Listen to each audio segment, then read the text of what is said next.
अस्सलाम वालेकुम dear students. आज हम स्टार्ट करने वाले हैं फर्स्ट ईयर केमिस्ट्री का चैप्टर 2, जिसका नाम है एक्सपेरिमेंटल टेक्निक्स इन केमिस्ट्री। कि केमिस्ट्री के अंदर एक्सपेरिमेंटल टेक्निक्स कौन कौन सी हैं, ठीक है, और कहाँ कहाँ पर इस्तेमाल होती हैं, और उनका जो है वो प्रोसीजर क्या है, उनके अपरेटस क्या है। बेसिकली ये चैप्टर जितना भी लैब वर्क है यानी कि प्रैक्टिकल वर्क है, उसके लिहाज से ये बहुत ज़्यादा क्या है, इम्पोर्टेंट है।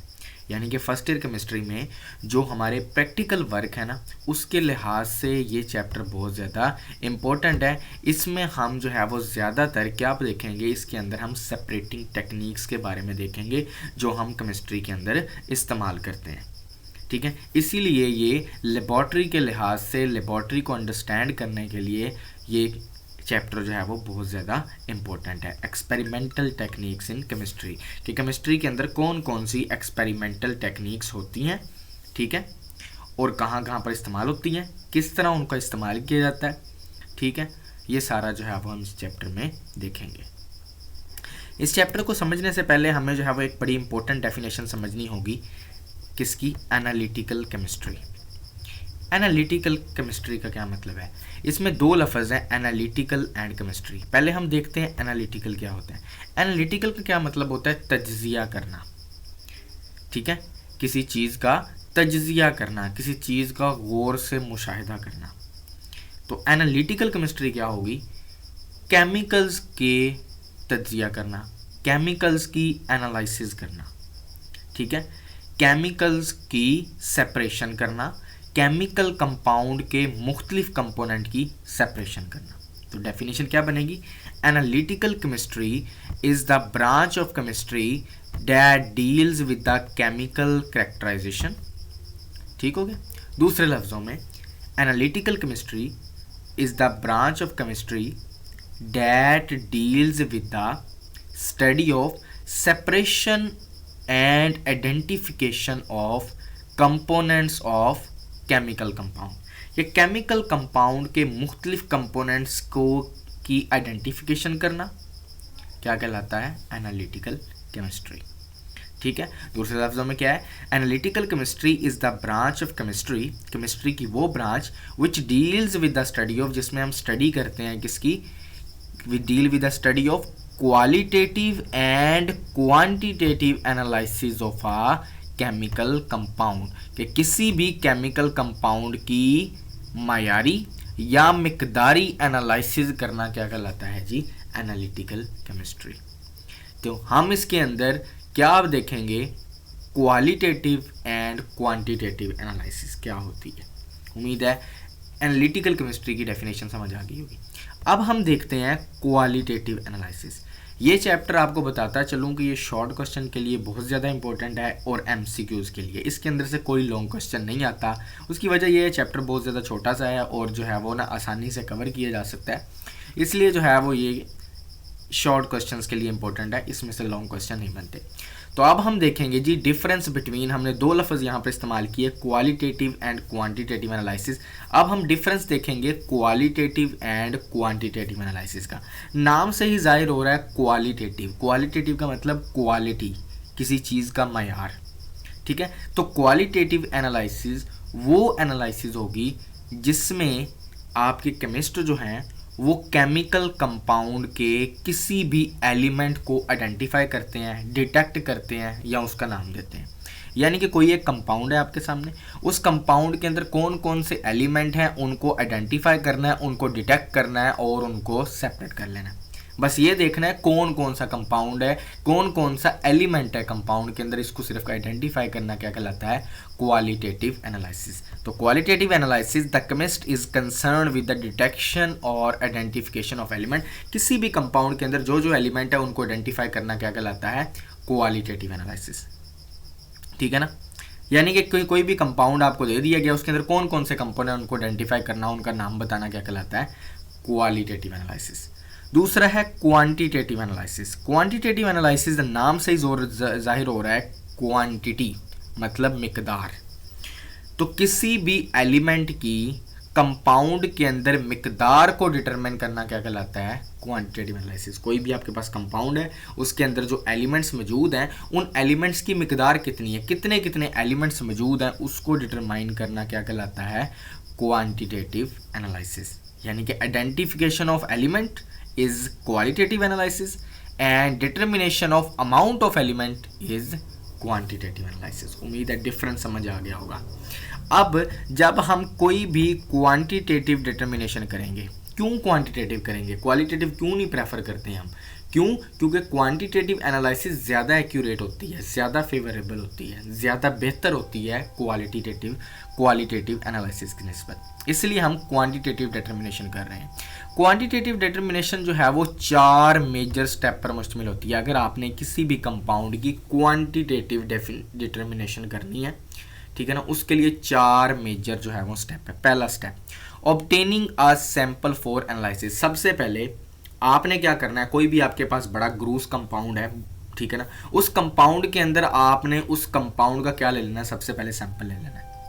क्योंकि आप उस कंपाउंड को एनालाइज करने वाले हैं, तो सबसे पहला स्टेप है आपने उस कंपाउंड का सबसे पहले क्या ले लेना है जी, सैंपल ले लेना है, ताकि आप उसको क्या कर सकें, एनालाइज कर सकें।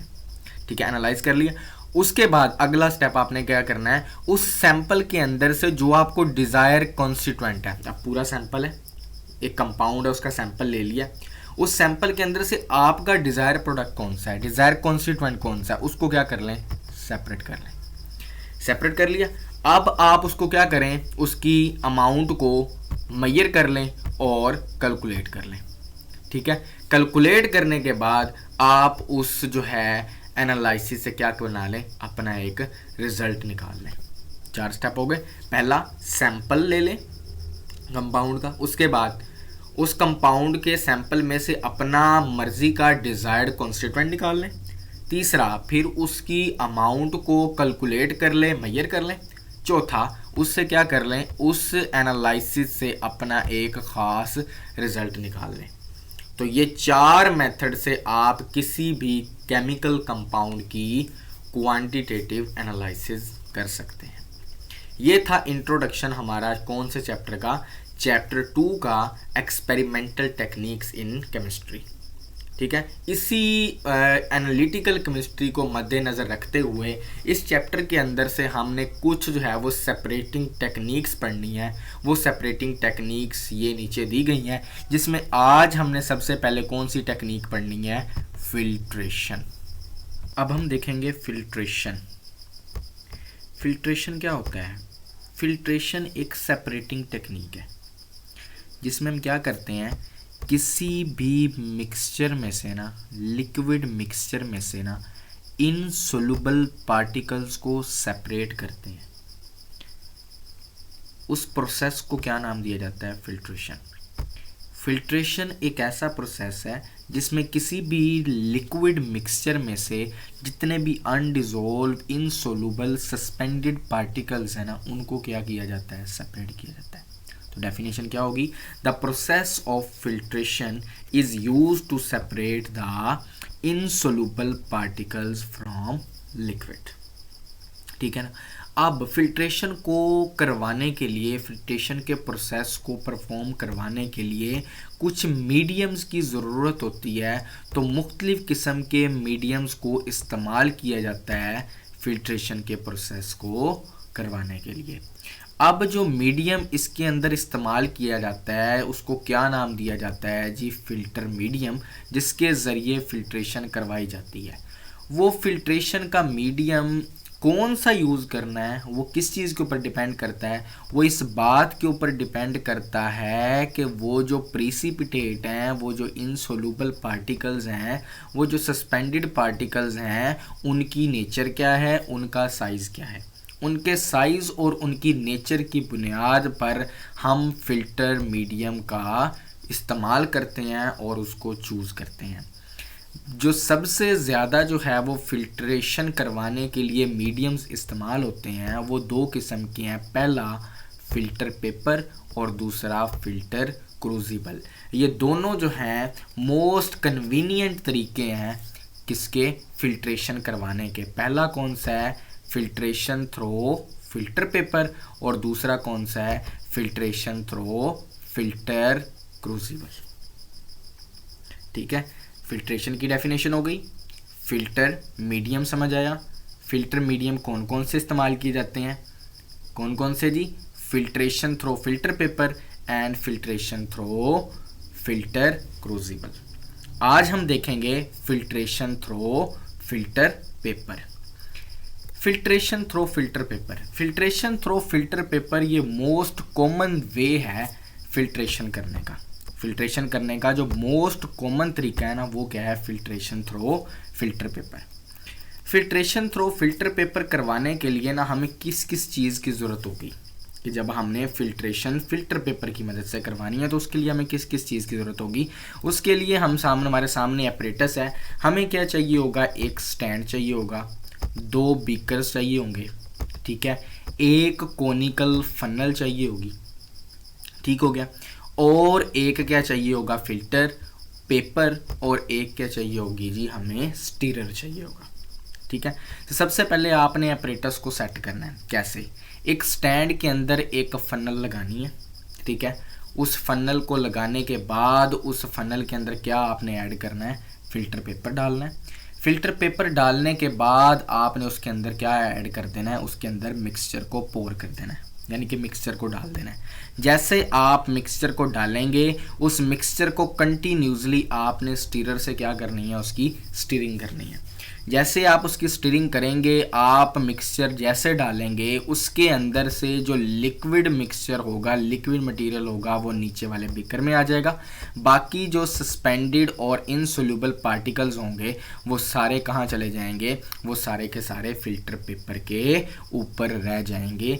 ये था हमारा तरीकाकार, एपरेटस और इसका क्या है, एपरेटस और इसका क्या है जी, ये प्रोसीजर आ गया। अब देखते हैं, इसको समझने की कोशिश करते हैं कि उसने इसके ऊपर क्या लिखा है। कहता है filtration by glass funnel, glass funnel या फिल्ट्रेशन थ्रो फिल्टर पेपर, ठीक है ना, ये एक स्लो प्रोसेस है। क्यों स्लो है, देखते हैं कैसे। सबसे पहले आपने एपरेटस फिट कर लिया, उसके अंदर आपने क्या डाल दिया, मिक्सचर को पोर कर दिया, वो जो सॉल्वेंट पार्टिकल्स थे वो पास हो गए, बाकी जो सस्पेंडेड पार्टिकल्स हैं वो फिल्टर पेपर के ऊपर रह गए, ठीक है ना। अब सवाल ये है कि फ़िल्टर पेपर कैसा इस्तेमाल करना है। फ़िल्टर पेपर जो है वो मुख्तलिफ़ किस्म की वैराइटीज़ के अंदर हमारे पास मौजूद होके उनकी पोर साइड्स की बुनियाद पर, पोर साइड्स क्या होती हैं, पोर साइड्स होती हैं जो उनके पोर्स का साइज़ होता है, यानी कि उस फिल्टर पेपर के अंदर जो पोर्स होते हैं ना उनके साइज़ की बुनियाद पर फिल्टर पेपर मुख्तलिफ़ किस्म की वैराइटीज़ में पाए जाते हैं, ठीक है ना। अगर पोर्स का साइज़ बड़ा है तो और किस्म का होगा, पोर्स का साइज़ छोटा है तो और किस्म का होगा। अच्छा, ये फ़िल्टर पेपर हमने कौन सा इस्तेमाल करना है, ये बात किस चीज़ के ऊपर डिपेंड करती है, इस बात का इन्हिसार इस चीज़ के ऊपर है कि आपके जो पार्टिकल्स का साइज़ है, वो पार्टिकल जो अनडिज़ोल्व है, इनसोल्यूबल है, उनके पार्टिकल्स का साइज़ कितना है। उन पार्टिकल्स की साइज़ की बुनियाद पर ही हम फिल्टर पेपर को क्या करते हैं, इस्तेमाल करते हैं। जब आप एपरेटस सेट कर लेंगे, उस एपरेटस सेट करने के बाद आपने इस फनल के अंदर क्या ऐड लगाना है जी, फिल्टर पेपर। अब फिल्टर पेपर लगाना कैसे है, फिल्टर पेपर कहता है कि जब लगाना है तो फिल्टर पेपर इतना बड़ा होना चाहिए कि जब आप उसके अंदर लिक्विड डालेंगे ना तो लिक्विड उस फिल्टर पेपर के आधे पर आए या चौथे हिस्से पर। ऐसा ना हो कि आप जब लिक्विड डाल रहे होंगे या मिक्सचर डाल रहे होंगे, वो फिल्टर पेपर आपका, ये देखें ये तस्वीर के अंदर, ये फिल्टर पेपर यहाँ तक हो, ठीक है, और आप लिक्विड डाल दें यहाँ ऊपर तक। ऐसा नहीं होना चाहिए। आप फिल्टर पेपर इतना लें कि आपका जो लिक्विड है या तो उसका आधा हो या उसका 1/4 यानी कि चौथा हिस्सा हो, ठीक हो गया। ये आपने इस तरह फिल्टर पेपर ऐड करना है, ठीक हो गया। उसके बाद फनल किस तरह की होनी चाहिए, कहता है फनल इतनी बड़ी होनी चाहिए कि जो आपके पेपर का सर्क्यूमफेरेंस है ना वो उस फनल से 1 या 2 सेंटीमीटर क्या होना चाहिए, नीचे ही होना चाहिए। यानी कि आपकी फनल का जो ये जो ऊपर रिम है, ये ऊपर वाला रिम, ये क्या होना चाहिए, ये 1 से 2 सेंटीमीटर इस फिल्टर पेपर के कहाँ होना चाहिए, ऊपर होना चाहिए, ठीक हो गया। अब जब फिल्ट्रेशन हो रही है और आपका फिल्ट्रेशन का प्रोसेस कंटिन्यूसली हो रहा है, ठीक है ना, फिल्ट्रेशन हो रही है, आपका लिक्विड कंटिन्यूसली नीचे बीकर में जा रहा है, तो उस वक्त आपने क्या काम करना है, आपने एक काम ये करना है कि आपने ये जो आपकी कोनिकल फनल है, ये जो नीचे है इसकी क्या है, ये क्या कहलाती है, स्टेम। ठीक है ना, इसकी स्टेम को ठीक है क्या रखना है, इसकी स्टेम को लिक्विड से भरा रखना है। ठीक है ना, लिक्विड से भरा रखना है। उसकी रीज़न क्या होगी, उसकी रीज़न ये होगी जब आपका फ़िल्टर पेपर इसके अंदर मुकम्मल तौर पर फिट आ गया होगा और आप इसको भरा रखेंगे तो यहाँ पर एक जो है वो ना फोर्स डेवलप होगी। उस फोर्स की वजह से क्या होगा कि आपका जो लिक्विड है वो कंटिन्यूसली कहाँ जाएगा, सक्शन होगी, और लिक्विड कंटिन्यूसली सक्शन से कहाँ चला जाता जाएगा, नीचे जाता जाएगा। इसका फ़ायदा क्या होगा, इसका फ़ायदा ये होगा कि आपके फिल्ट्रेशन का प्रोसेस क्या हो जाएगा, थोड़ा सा क्या हो जाएगा, तेज हो जाएगा। समझ आ गई? ठीक हो गया, आगे देखते हैं क्या कहता है। अच्छा, आगे कहता है the stem of funnel should be several inches long, कि आपकी जो फनल है उसकी स्टेम जो है, ये जो स्टेम है फनल की, ये जो स्टेम है ये क्या होनी चाहिए, थोड़ी सी लंबी होनी चाहिए। लंबी इतनी होनी चाहिए कि बीकर की, यहाँ तो छोटी बनाई हुई है ना, इतनी लंबी होनी चाहिए कि बीकर के कहाँ होनी चाहिए जी, अंदर होनी चाहिए। ठीक है ना, कुछ इंचेस या कुछ सेंटीमीटर जो है वो बीकर के अंदर होनी चाहिए, ताकि आसानी से जो लिक्विड है ना वो कहाँ आकर गिरे, बीकर के अंदर। और दूसरी बात ये, यहाँ पर उसने ठीक नहीं रखा हुआ, दूसरी बात ये कि ये जो फनल है ना ये इस बीकर की एक वाल को क्या करनी चाहिए, टच करनी चाहिए। यानी कि फनल बेसिकली यहाँ पर होनी चाहिए ऐसे करके। ठीक है ना, इस वाल को, इस बीकर की एक वाल को टच करना चाहिए। इसका फ़ायदा पता क्या होगा, इसका फ़ायदा ये होगा कि ये जो है बीकर के अंदर जब आपका फिल्ट्रेट जाएगा नीचे बीकर के अंदर, तो फिल्ट्रेट जो है वो कम्प्लीटली जो है वो बीकर के अंदर जाएगा, वो स्प्लैशिंग नहीं होगी उसकी, यानी कि फैलेगा नहीं, बिखरेगा नहीं। इसका फ़ायदा ये होगा। उम्मीद है कि आपको यहाँ तक ये फिल्ट्रेशन थ्रो फिल्टर पेपर समझ आ गई होगी कि फिल्ट्रेशन थ्रो फिल्टर पेपर करनी कैसे है, होगा क्या उसके अंदर, और कौन कौन सा जो है वो तरीकाकार यहाँ पर इस्तेमाल किया जा रहा होगा और किस किस तरीके से होगा। इसमें हमने इसकी आपको क्या क्या बताया है, इसका ऑपरेटस बताया है, प्रोसीजर बताया है और प्रिवेंशन बताई है। ठीक हो गया। प्रिवेंशन हमने आपको क्या बताई है, प्रिवेंशन इसके अंदर हमने बताई है कि आपने जो है वो उसको किस तरह रखना है फिल्टर पेपर को, उसके अलावा आपने जो है वो फनल को किस तरह रखना है। ठीक है, उसके अलावा जो है वो आपने उसकी टिप कहाँ पर टच करनी चाहिए फनल की, स्टेम की। तो इस तरीके से हमने आपको कुछ प्रिकॉशंस, कुछ ऑपरेटर्स और उसका प्रोसीजर हमने आपको बता दिया है। उम्मीद है कि यहाँ तक आपको ये टॉपिक समझ आया होगा। अगली वीडियो के अंदर हम देखेंगे कि ये जो फिल्टर है, फिल्टर पेपर जो है, जब उसको हम इसके अंदर लगाते हैं तो उसको फोल्ड किस तरह किया जाता है। ठीक है, तो कल हम ये इंशाल्लाह देखेंगे।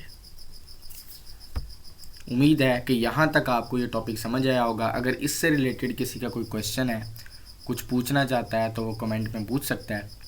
ठीक है, अगर आपको मेरा टॉपिक पसंद आया है तो आप इस वीडियो को लाइक कर सकते हैं।